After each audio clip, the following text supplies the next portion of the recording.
Welcome to my channel. So today's topic of discussion is fuels in California. And I'm out of the Monterey Bay Peninsula. So we have a history of having a power plant and having an industrial complex, the fishing industry, and having a lot of historical work value in Monterey County.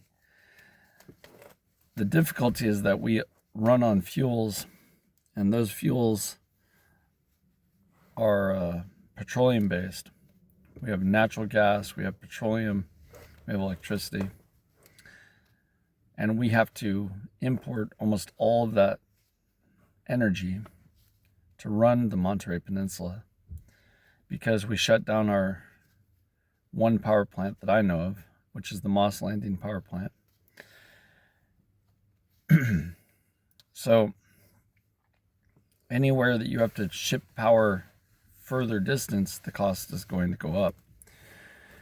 And it's not wise to continuously raise the cost of fuel and reduce the availability of the energy. So currently, California in general is reducing the availability of energy by reducing the availability of fuels by shutting down power plants. One in, I believe, San Diego shut down permanently, and one north of San Francisco is in the process of shutting down or limiting its supply. Currently, as far as I know it, California has the highest price of fuel in the nation. We are in the $4.20 range, and it's January 2026. That does not mean that other places are not higher. It just means that in general, California is one of the most expensive places. Currently, with the shutdown of the plant in Southern California, the refinery in Southern California, and the potential shutdown in San Francisco, the estimates for fuel cost for a gallon of petrol for a vehicle to run down the road are estimated to go from $4.20 to $8 or more, all the way up to $10.60. Those are the estimate ranges of what fuel will cost due to having to import fuel from other countries and tariffs and processes like that. This is in a time when the federal government has decreed that we can become energy independent of any other nation and we can supply all our own needs, which suddenly seems to ring real false when it comes to California, which has 12% of the population of America and roughly 36 million people, give or take whatever the actual population is currently.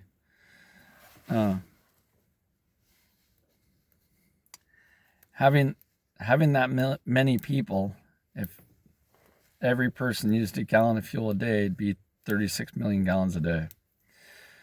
And we can use a lot more than a gallon a day driving from point A to point B for our jobs. In the process of understanding that, many of the people that work in California do not work in the communities they live in because the work they can get is not inside of their communities, it's outside of their communities, and they have to travel more than 30 miles, which is more than 2 gallons of gas, which means that we're using a lot more than 36 million gallons a day.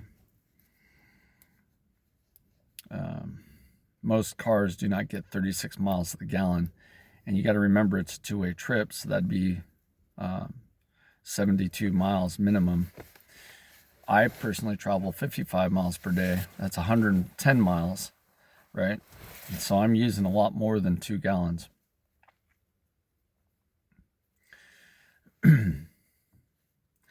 So in the process of understanding that,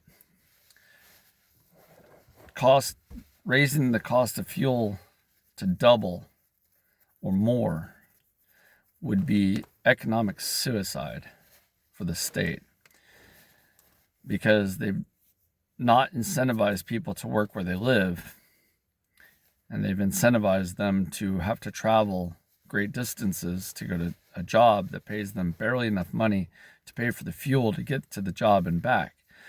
I know of people that come out of San Jose to be coffee baristas in Pacific Grove. And to be a coffee barista in Pacific Grove, they're not even making the money for the fuel to come back and forth. So I don't know how they think they're making money to live and pay rent and to do all the other things that are required, like eat, drink water, have medical services. And this is indicative of what's going on in California, because the homeless population is skyrocketing. And we can claim that's because of drugs or people moving from other states, because there's more sanctuary cities here or whatnot. But the reality is that the homeless population is skyrocketing. And most of that has to do with cost of living and the inability for a person to gain employment that would get them out of a negative situation for living, and causes them to go into a negative spiral, which causes the increase in drug use, alcohol use, and moving. And the last time I checked, to move is extremely expensive. So for a person to move from one house to another, they have to pay rent at the new location. They have to pay first and last at minimum, or they have to pay first and deposit at minimum.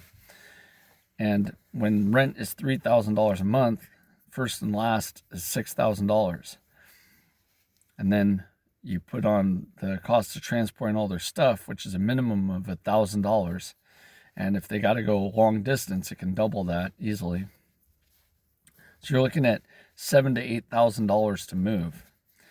And being a person of long standing in our community, I know a lot of people, and most of those people don't have $8,000 to $10,000 to move, let alone continue to pay rent at $3,000 a month, and then have fuel at $4.20 a gallon go to $8 or to $10 a gallon. It would literally economically implode our society. So this is a pretty serious subject.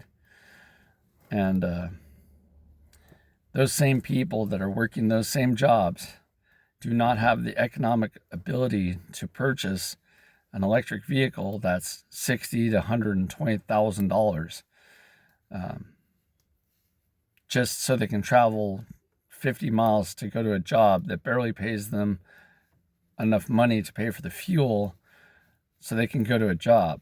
So that is an economic travesty.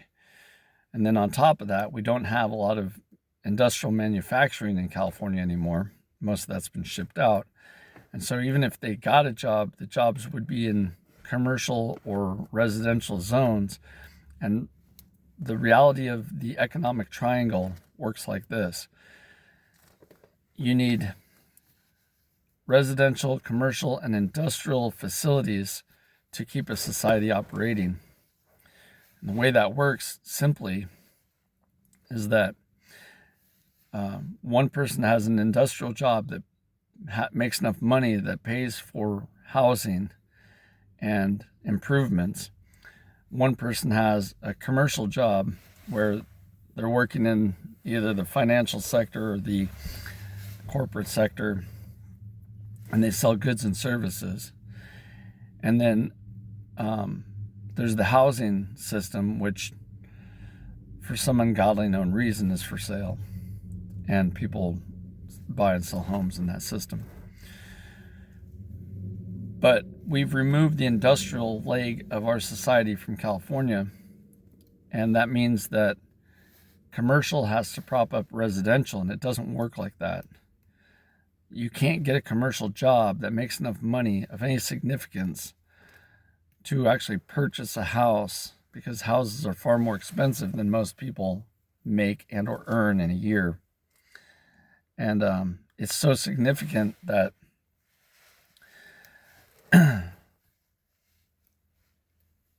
these problems are so significant. The vast majority of people that are working at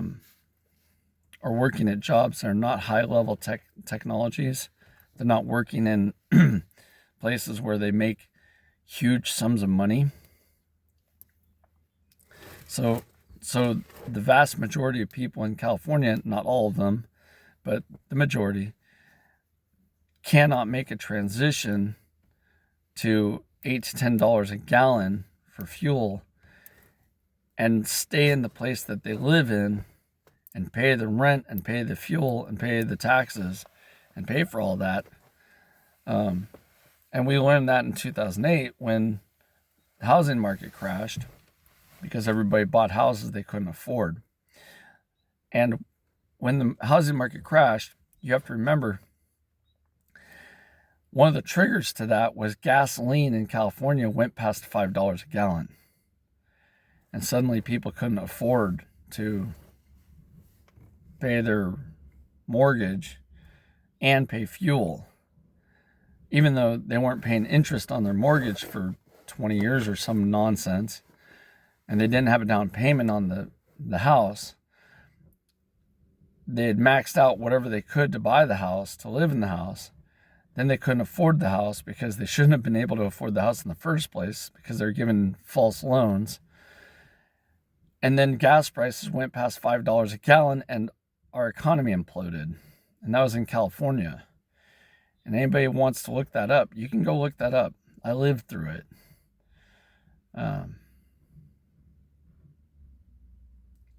People don't like to remember that.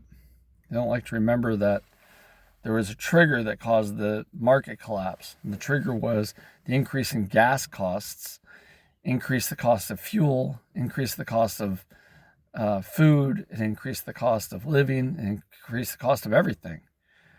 And housing was already maxed out because people were buying houses they couldn't afford because they were getting zero down loans on credit they didn't have with money they weren't making.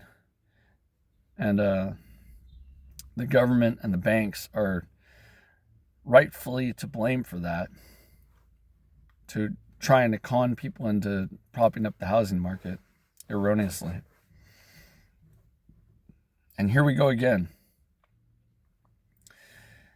People are living in homes that are 40 to 50 years old, that are renters, and the people that are renting the homes to them are maxing out the amount of money that can be squeezed out of the renters by forcing them to pay $3,000 a month for a house that's 40 to 50 years old and is decaying. And as the house decays, it's not getting better, it's getting worse. And yet these people are saying that the house is valuable enough to rent out at $3,000 a month because they have to pay their mortgage. Well, that's not on the renter. That's on the homeowner. The homeowner made a bad decision to purchase a house they could not afford in a market that they could not afford the house in, and are maximizing the available money so that way they can pay for the house and pay for whatever else they're paying for, their children's tuition or some through college. And in the meantime, there's no reasonable expectation that the people that are renting the houses can afford to live there. And the people that afford to live there are maxing out their payments because of the housing costs and the fuel costs and the cost of food that's gone up 21% in the last year. And it's not like they can go to their boss and say, "Hey, boss, I need to get a 50% increase in wages because the cost of living just went up 50%. That doesn't work like that. You can't go to your McDonald's employer and say, "Hey, cost of living went up by 50%. I need a 50% raise or greater." You can't go to KFC and say, "Hey, boss, cost of living, it's 50% higher this year. We gotta increase my wages." It doesn't work like that. You can't even go to a small mom and pop store like a Jiffy Lube or something where they should be paying pretty good money, or an auto mechanic where they should be paying pretty good money and go, hey boss, I got to have 50% increase in wages because, cost of living went up this year. It doesn't work like that. In the economic models, we're not supposed to increase our cost of living more than 5% per year because that's a lot of friggin' money. And we're already one of the most expensive states in the union, and to get more expensive than that, it's just ridiculous. So the refineries and the companies that are operating the refineries are divesting themselves and leaving the state. And the governing body's solution is to buy fuel from other nations across vast oceans. And that's not a better solution for our environment. It's not a better solution for our economy. It definitely doesn't follow through with what the President of the United States is doing. It doesn't build a better, more stable, more verdant community. And that's the discussion I have for today. If you have comments and you want to talk about this, leave them in the comments section below. If you have a plan to repair the system or to give a solution to this error, that'd be great. I'd love to hear about it. Leave a comment below. If you know a politician or a person that's a Jeff Bezos or an Elon Musk or a Bill Gates or somebody that's got basically huge amounts of money, and maybe they have a solution to this issue, because the general public cannot fix this without stopping what they're doing. The general public literally will come to a screeching halt, literally, because their cars will not move, because they will not be able to afford to move their cars to go to work. And I don't think the governing body is understanding that. And the multi-billionaires and multi-millionaires that are out there, they don't feel it the same way as those of us that work 365 days a year and work 12-hour days and are barely scraping by.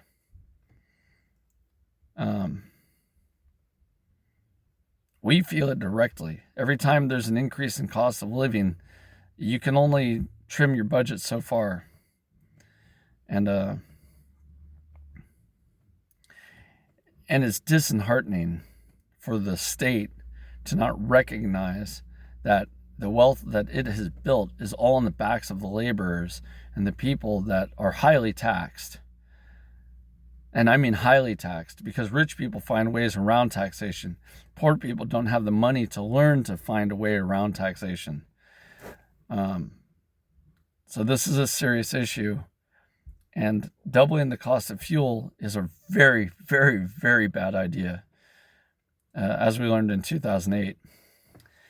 And doubling the cost of housing is an extremely bad idea. These are bad ideas on orders of magnitude that people do not want to see. All those people that bought houses, they're renting their houses out for maximum value, are going to have to sell everything because they won't be able to afford to pay the mortgage, because guess what? All the renters are going to leave because they won't be able to rent their houses at $4,000 or $5,000 a month. It's not affordable. They can't do it. The wages aren't there. And it's a serious, serious, serious issue.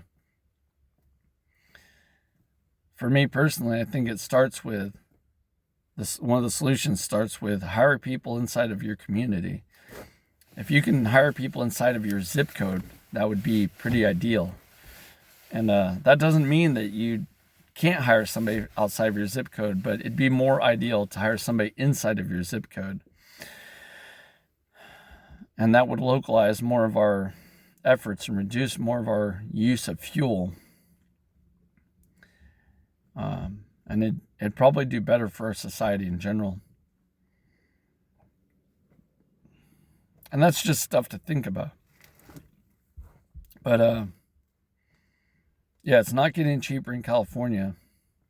And those of us that have lived here our whole lives, we don't know why we're being punished by the powers that be that have all this money that are just squeezing any little dribble of money out of us that they can. Because those of us that have lived here our whole lives and are not making exorbitant amounts of money are pretty much done. Because we can't keep up with the cost of inflation. We can't charge wages that are high enough to allocate enough funds to pay for other people's mistakes. And it's tough. It's tough. And hopefully California comes to a consensus on a solution, because this problem is bigger than the multimillionaires. It's bigger than the billionaires. It's a very, very large problem. On any given day, California can be the 4th largest economy in the world, and we've slipped to 5th largest economy in the world because of bad economic decisions by our governing body. So the government of California has failed to understand how economics works, and they're imploding the economy so badly that we've actually slipped ranks globally. I don't know if everybody understands that. California was the 4th largest economy in the world. We were being held back from being number 3 by 49 other states that don't make nearly as much money as California does. And we've slipped to the rank of 5th largest economy in the world on any given day because of bad legislation and bad management by our government. And that should be a really loud wake-up call. That one item should be a really loud wake-up call for why you're not supposed to economically implode your society, because you're slipping in the ranking globally of your economic position. And last time I checked, California's Constitution, which is separate from the United States Constitution, California's Constitution did not allow California to go into debt. The California legislature had to balance their budget every year to not be in debt by law. And yet here we are in debt. So something in the governing body of California has failed and allowed California to slip into a debt cycle, which should not be happening because it's against California's Constitution. So somebody failed. And it wasn't the person on the bottom of the list, which is the laborer. And it wasn't the businesses that have to pay all the money and all the taxes. And it wasn't the homeowner that has to pay all the taxes. And it's not that. It has to be the cities, the counties, and the state that have failed to properly manage the money to operate the state. And that is a critical failure by the governing body of the state, and it needs to be audited. So if you're out there and you're listening to this and you recognize what I just said as true, I could be wrong. It's possible that I'm wrong. I have the ability to be wrong. I'm not a lawyer. But if I'm correct, in the event that I'm correct, maybe a lawyer should look into this and prove to the state what they've done wrong and then help them correct it, because they can't keep doing that, which is causing our economics to collapse. And that's just my thoughts on the matter. So hopefully that garners some attention and people are paying attention enough to pass the message along that the individuals in the state that actually live in the state are not really interested in being taxed anymore. And it'd be unwise to be taxed anymore for bad legislation and bad management.